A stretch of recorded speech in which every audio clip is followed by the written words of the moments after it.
नमस्कार, जीएनएन समाचारमा स्वागत छ। सुरु गरौं यस बुलेटिनका हेडलाइन्सबाट।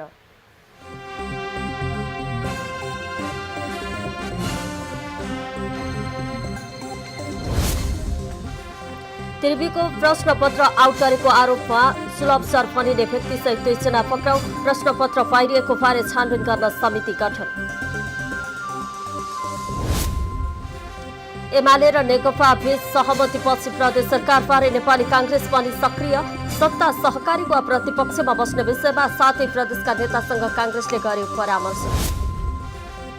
धनगढीमा अनसन र डाक्टर गोविन्द केसीको अनसन अन्त्य गराउन सरकारको प्रयास जारी। डाक्टर केसीको स्वास्थ्य अवस्था गम्भीर बनेपछि आज औपचारिक वार्ताबाट टुङ्ग्याउने तयारी। इरानमा अमेरिकी हवाई आक्रमण रोक्न अमेरिकी राष्ट्रपति ट्रम्पको निर्देशन। सैन्य आक्रमण रोकिएसँगै वार्ता सकारात्मक दिशामा अघि बढेको ट्रम्पको दावी। र काभा पुरुष भलिबल च्याम्पियनसिपमा नेपाल र बंगलादेश बीचको प्रतिस्पर्धा जारी। सेमिफाइनल सम्भावना सुगाउन नेपाललाई आजको खेल जित्नै पर्ने दबाव।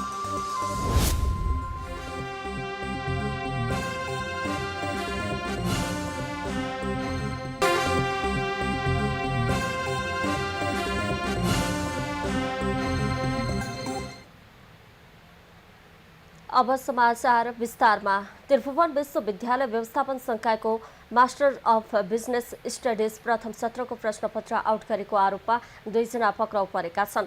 साउन 8 गते स्नातकोत्तर तहको अर्गनाइजेसनल बिहेभियर विषयको परीक्षा सुरु भएको केही मिनेटमै सामाजिक सञ्जालमा प्रश्नपत्र पाइरिएको थियो। उक्त प्रश्नपत्र पाइरिन निकाल्ने सुलभ सरफनिने व्यक्तिसहित 2 जनालाई साइबर ब्युरोले नियन्त्रणमा लिएको शिक्षा तथा खेलकुद मन्त्री सस्मित पोखरेलको सचिवालयले जानकारी दिएको छ। यसबारेमा शिक्षा मन्त्री पोखरेलले आइजिपी दानबहादुर कार्कीसँग छलफल गर्नुभएको छ। प्रहरीले यसमा संलग्न पारे सार्वजनिक गर्ने तयारी गरेको छ। नेपाल प्रहरीका प्रवक्ता डीआईजी अभिनारायण काप्लेले यस विषयमा केही बेरमा विस्तृत जानकारी दिने बताउनुभयो।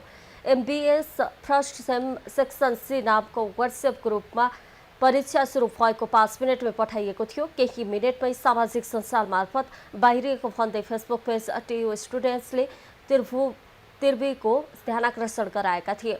उक्त पेजले त्यही व्हाट्सएप ग्रुपका स्क्रिनसटहरू समेत सार्वजनिक गरेको थियो। सार्वजनिक गरिएको स्क्रिनसटमा सुलभ सर भनिएका व्यक्तिले प्रश्नपत्र पठाएको देखिएको हो।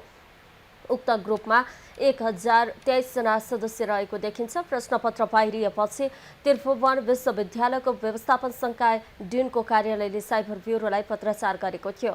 परीक्षा नियन्त्रण महाशाखाले आइतबार यही घटनाको छानबिन गर्नका लागि छानबिन समिति समेत गठन गरेको छ। प्राध्यापक डाक्टर अच्युत घेवालीको संयोजकत्वमा 3 सदस्यीय छानबिन समिति गठन गर्ने परीक्षा सञ्चालक समितिले निर्णय गरेको छ। अनुगमन निर्देशनालयका उपनिर्देशक सह प्राध्यापक डाक्टर पुष्कर रैखवाला र केन्द्रीय परीक्षा सञ्चालक समितिका सदस्य सह प्राध्यापक महेशराज ओझालाई सदस्यको तोकिएको छ।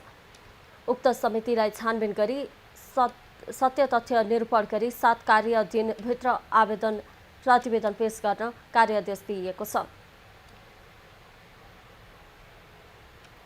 त्रिवी स्वतन्त्र विद्यार्थी युनियनले एमबीएको प्रश्नपत्र पाइरिएको सम्बन्धमा 2 दिनभित्र छानबिन गरी दोषीलाई कारबाही गर्न माग गरेको छ। साथै व्यवस्थापन संकाय डिनले र परीक्षा हेर्ने सहायक डिनले नैतिक जिम्मेवारी महसुस गरी राजीनामा दिनुपर्ने माग सोभियूले गरेको छ। दोषीलाई कारबाही नभए व्यवस्थापन संकाय डिन र परीक्षा हेर्ने सहायक डिनले राजीनामा दिनुपर्ने सोभियू अध्यक्ष दीपक जोशीले बताउनुभयो। प्रहरीले आजै लेख गरेको आरोपमा 2 जनालाई पक्राउ गरिसकेको छ। थप अनुसन्धान भइरहेको प्रहरीको भनाइ छ। यस विषयमा छानबिन गर्न समिति पनि गठन भइसकेको छ।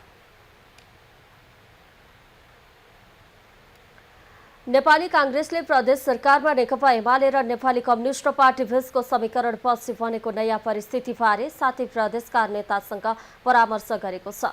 आइतबार पार्टी मुख्यालय सानेपामा नेपाली कांग्रेसका सभापति गगन थापाले 7 प्रदेशका सभापति, संसदीय दलका नेता र मुख्यमन्त्रीसँग परामर्श गर्नुभएको हो। बैठकमा प्रदेश सरकारको वर्तमान अवस्था, संघीयता र लोकतान्त्रिक व्यवस्थाको संरक्षण तथा प्रदेश संरचनामा सहभागी दलहरूसँग आवश्यकता अनुसार सहकार्य गर्ने विषयमा छलफल भएको बागमती प्रदेशका मुख्यमन्त्री इन्द्रबहादुर वानियाले जानकारी दिनुभयो।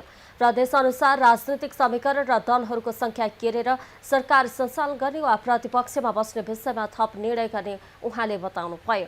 यससँगै नेपाली कांग्रेस पनि प्रदेशमा सत्ता समीकरणका लागि एमाले र नेकपा बाहेकका दलहरूसँग परामर्शमा रहेको स्पष्ट हुन्छ। बागमती, मधेस र गण्डकी प्रदेशमा एमाले र नेकपाले मात्रै सरकार बनाउन स्पष्ट बहुमत नपुग्ने भएपछि दलहरू आफू अनुकूल बहुमत पुर्याउन जुटेका छन्। एमाले र नेपाल कम्युनिस्ट पार्टी एमाले र नेकपा बीचको चाहिँ जुन एउटा चाहिँ दस्तखत भएर दुईटा दलको नेता प्रचण्ड र उहाँको भएपछि एउटा नयाँ परिस्थिति निर्माण भएको छ। त्यो नयाँ परिस्थितिले अब नेपाली कांग्रेस त्यहाँभित्र कसरी चाहिँ आफ्नो पनि चाहिँ के छ भने अब प्रदेश संरचनाभित्र कसरी जान सकिन्छ भनेर सभापतिज्यूले हामी सबै सातै प्रदेशका सभापति र संसदीय दलको नेता र मुख्यमन्त्रीलाई बोलाएर चाहिँ एउटा परामर्श लिने काम भयो। त्यही परामर्शमा हामीले जहाँ जे जब अवस्था छ त्यो अनुसार हेरेर यो संहिताको सवालमा, लोकतन्त्रको सवालमा प्रदेश संरचनामा गएर भाग लिएर निर्वाचन लडेका सबै दलहरूसँग संवाद र सहकार्य गरेर अगाडि हामी जान सक्ने के छ त्यसको बारेमा एउटा छलफल भयो। मुख्यमन्त्री बानियाका अनुसार एमाले र नेकपा बीच भएको सहमतिपछि नयाँ राजनीतिक परिस्थिति बनेकाले त्यसलाई ध्यानमा राख्दै कांग्रेसले प्रदेश तहमा कसरी अघि बढ्ने भन्ने विषयमा सभापति थापाको उपस्थितिमा परामर्श गरिएको हो। नेकपा एमाले र नेपाली कम्युनिस्ट पार्टी बीच प्रदेश सरकार सञ्चालन सम्बन्धी 3 बुँदे सहमति बनेपछि कोशी प्रदेशमा मुख्यमन्त्री बन्न एमाले भित्र होड सुरु भएको छ। केन्द्रमा भएको सहमति अनुसार कोशी प्रदेशको कमान्ड पुनः एमालेकै भागमा परेको छ। तर एमाले भित्र पनि नयाँ सरकारको नेतृत्व कसले गर्ने भन्नेमा आन्तरिक होडबाजी सुरु भएको हो। एमाले अध्यक्ष केपी शर्मा ओली हालका मुख्यमन्त्री हिक्मत कार्कीलाई विस्थापित गरी ताप्लेजुङका नेता एवं संसदीय दलका उपनेता तिलकुमार मेनवाङ्गोलाई मुख्यमन्त्री बनाउने पक्षमा हुनुहुन्छ। अर्कातर्फ पार्टी महासचिव शंकर पोखरेल भने कार्कीलाई नै दोहोर्याउनु पर्ने अडानमा हुनुहुन्छ। शनिबार एमाले अध्यक्ष ओली र नेकपा संयोजक पुष्पकमल दाहाल प्रचण्ड बीच सम्झौता पत्रमा हस्ताक्षर भएसँगै प्रदेशहरूमा मुख्यमन्त्रीको समीकरण स्पष्ट भएको थियो। सहमति अनुसार एमाले कोशी, बागमती र लुम्बिनी प्रदेशको नेतृत्व लिने र नेकपाले कर्णाली र सुदूरपश्चिम प्रदेशको मुख्यमन्त्री पाउनेछ। मधेस र गण्डकीमा प्रदेश सभामा रहेका अन्य दलहरूसँग छलफल गरी नेतृत्व र सहभागिताको स्वरूप तोकिने सहमतिमा उल्लेख छ। केन्द्रमा सम्झौता हुनु अघिसम्म नेकपाले कोशी प्रदेशको नेतृत्वमा दावी गर्दै आएको थियो। नेकपा नेता इन्द्र आङ्बोले एमालेलाई पटक पटक सघाएकाले यसपटक आफ्नै दलले नेतृत्व पाउनुपर्ने सार्वजनिक अभिव्यक्ति दिँदै आउनु भएको थियो। लामो समय आफ्नै विश्वासपात्र रहेका कार्कीले विगतमा पूर्व राष्ट्रपति विद्यादेवी भण्डारीसँग निकटता देखाउँदा पनि ओली विस्केका थिए। ओलीसँगको बिग्रिदो सम्बन्धका कारण राजकीय पद गुम्ने खतरा बढेपछि कांग्रेस निकट सांसदहरू चिन्तित छन्। कार्की स्वयंले यो कुरा अस्वीकार गरे पनि घटनाक्रमले दूरी बढेको पुष्टि गर्दछ। कैलालीको धनगढी धर्मशालामा अनसनरत प्राध्यापक डाक्टर गोविन्द केसीको अनसन तोडाउन सरकारले पहल थालेको छ। डाक्टर केसीको स्वास्थ्य अवस्था गम्भीर बन्दै गएपछि सरकारले डाक्टर केसीको जीवन रक्षाको लागि आफै चासो बढाएको हो।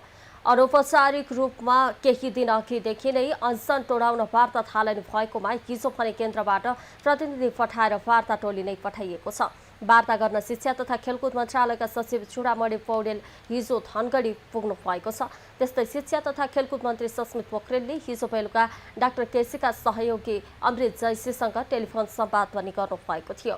प्रधानमन्त्रीका स्वास्थ्य सल्लाहकार डाक्टर जेपी अग्रवाल र स्वास्थ्य सचिव विकास देवकोटा पनि औपचारिक वार्ताका लागि आज धनगढी पुग्दै हुनुहुन्छ।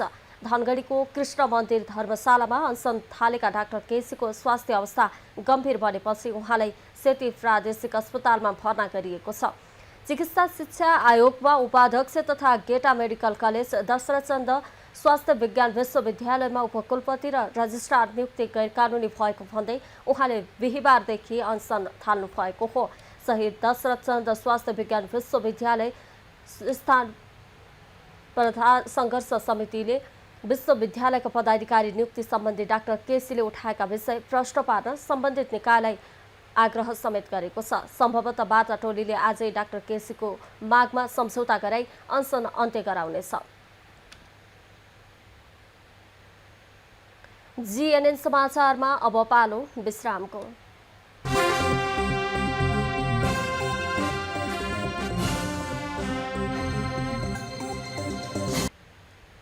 विश्रामपछि स्वागत छ। अब बाँकी समाचार। शनिबार साँझ चालकसहित भोटेकोसीमा विद्युतीय सवारी साधन खसेपछि गृहमन्त्री सुधन गुरुङ आज घटनास्थलमा पुग्नु भएको छ। सवारी साधन र त्यसका चालकको खोजीमा परिचालन भएका सुरक्षाकर्मीलाई हौसला दिन गृहमन्त्री सुधन गुरुङ घटनास्थलमा पुगेको बताइएको छ।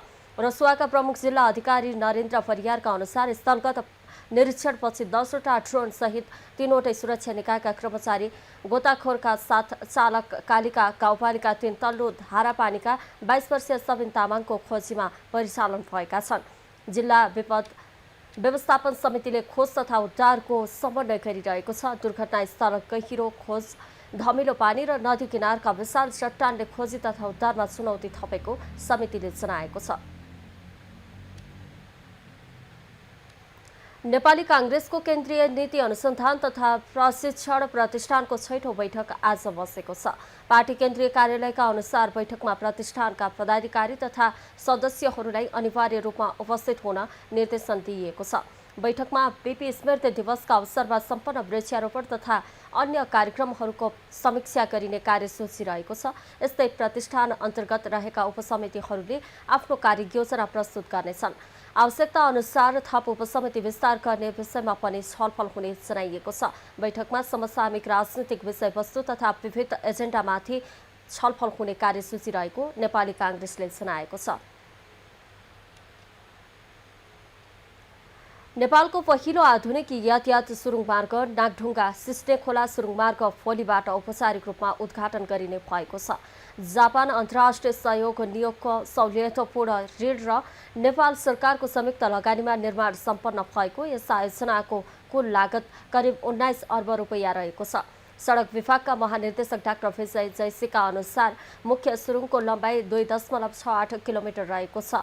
यद्यपि सुरुङ मार्गभित्रको निकास मार्ग र क्रस अफ एक्सेसहरू गणना गर्दा कुल सुरुङको लम्बाइ करिब 5.5 किलोमिटर पुग्छ। जापानी निर्माण कम्पनी हाम्जा आन्दो कर्पोरेसनले विक्रम सम्वत 2076 देखि यस आयोजनाको निर्माण सुरु गरेको थियो। आयोजनाको उद्घाटन पूर्वाधार विकास मन्त्री सुनिल लम्साल र जाइकाका अध्यक्षले संयुक्त रूपमा गर्ने तयारी छ। उद्घाटन पश्चात तत्कालका लागि एम्बुलेन्स, दमकल र सुरक्षा निकायका आकस्मिक सवारी साधनलाई मात्र सुरुङमा प्रवेश दिइने विभागले जनाएको छ। महानिर्देशक जयसीले सुरुङ मार्गलाई चरणबद्ध रूपमा पुनः सञ्चालनमा ल्याउने जानकारी दिनुभयो। उहाँका अनुसार उद्घाटनको एक साताभित्र सुरुङभित्र हुन सक्ने सम्भावित दुर्घटना वा अग्लागी जस्ता विपदको पूर्व तयारी स्वरूप मक ड्रिल गरिनेछ। उक्त अभ्यास सफल भएपछि करिब 1 हप्ताका लागि परीक्षणका रूपमा एकतर्फी सञ्चालन गरिनेछ। सो अवधिमा सुरुङभित्रका जेट फ्यानहरूको अवस्था, वायु उत्सर्जन र गतिको प्राविधिक जाँच गरी करिब 1 महिनाभित्र मात्रै सुरुङ मार्ग पूर्ण रूपमा सञ्चालनमा ल्याइने विभागको योजना छ। नागढुङ्गाको कठिन उकालो र पहिरोको जोखिमबाट जोगाई यात्रालाई सहज बनाउने विश्वास गरिएको यो सुरुङ मार्गलाई नेपालको सडक पूर्वाधारको क्षेत्रमा ठूलो उपलब्धि मानिएको छ। जीएनएन समाचारमा पुनः पालो विश्रामको।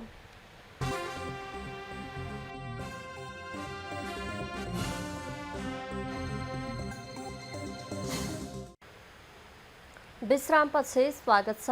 अब पालो आर्थिक समाचारको।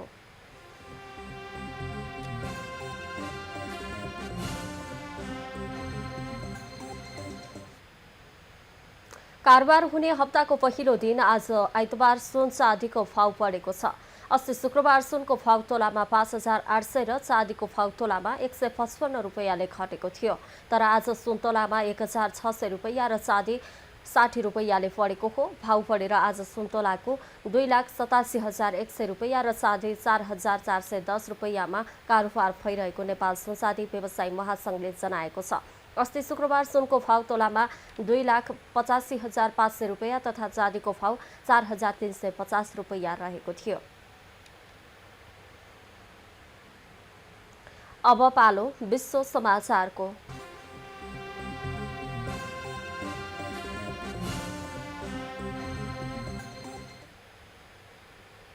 अमेरिकी राष्ट्रपति डोनाल्ड ट्रम्पले इरानमा अमेरिकी सैन्य आक्रमण तत्कालका लागि रोक्न सेनालाई निर्देशन दिनुभएको छ। झण्डै 2 हप्तासम्म लगातार आक्रमणपछि ट्रम्पले थप आक्रमणको योजना स्थगित गरेको अमेरिकी सञ्चार माध्यम द न्युयोर्क टाइम्सले जनाएको छ। ट्रम्पले वाशिंटन र तेहरान बीच वार्ता भइरहेको र यसपटक इरान वार्ताप्रति निकै गम्भीर देखिएको समेत बताउनु भएको छ। ट्रम्पले इरानको पछिल्लो व्यवहारमा सुधार आएको र उसले वार्तालाई महत्त्व दिन थालेको समेत दावी गर्नुभएको छ।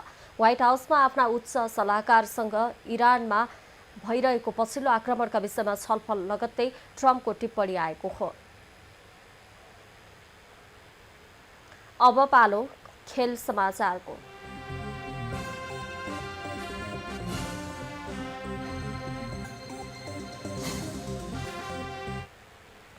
पाकिस्तानमा चलिरहेको काभा पुरुष भलिबल च्याम्पियनसिपमा नेपाल र बङ्गलादेश बीचको प्रतिस्पर्धा जारी छ।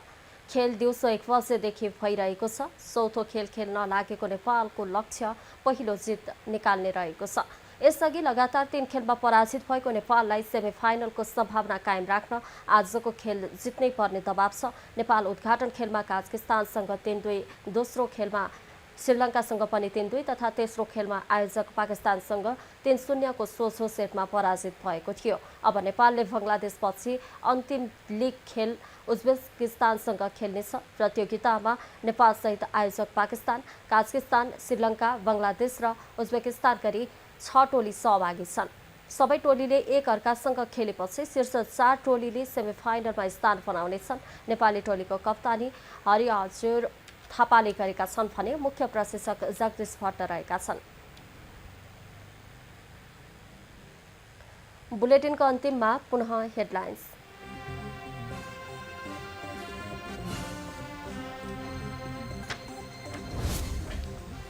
तिर्बीको प्रश्नपत्र आउट गरेको आरोपमा सुलभ सर भनिने व्यक्ति सहित 2 जना पक्राउ। प्रश्नपत्र पाइरिएको बारे छानबिन गर्न समिति गठन। एमाले र नेकपा बीच सहमतिपछि प्रदेश सरकारबारे नेपाली कांग्रेस पनि सक्रिय। सत्ता सहकारी वा प्रतिपक्षमा बस्ने विषयमा साथै प्रदेशका नेतासँग कांग्रेसले गर्यो परामर्श। धनगढीमा अनसन र डाक्टर गोविन्द केसीको अनसन अन्त्य गराउन सरकारको प्रयास जारी। डाक्टर केसीको स्वास्थ्य अवस्था गम्भीर बनेपछि आज औपचारिक वार्ताबाट टुङ्ग्याउने तयारी। इरानमा अमेरिकी हवाई आक्रमण रोक्न अमेरिकी राष्ट्रपति ट्रम्पको निर्देशन। सैन्य आक्रमण रोकिएसँगै वार्ता सकारात्मक दिशामा अघि बढेको ट्रम्पको दावी। र काभा पुरुष भलिबल च्याम्पियनसिपमा नेपाल र बङ्गलादेश बीचको प्रतिस्पर्धा जारी। सेमिफाइनल सम्भावना जोगाउन नेपाललाई आजको खेल जित्नै पर्ने दबाव।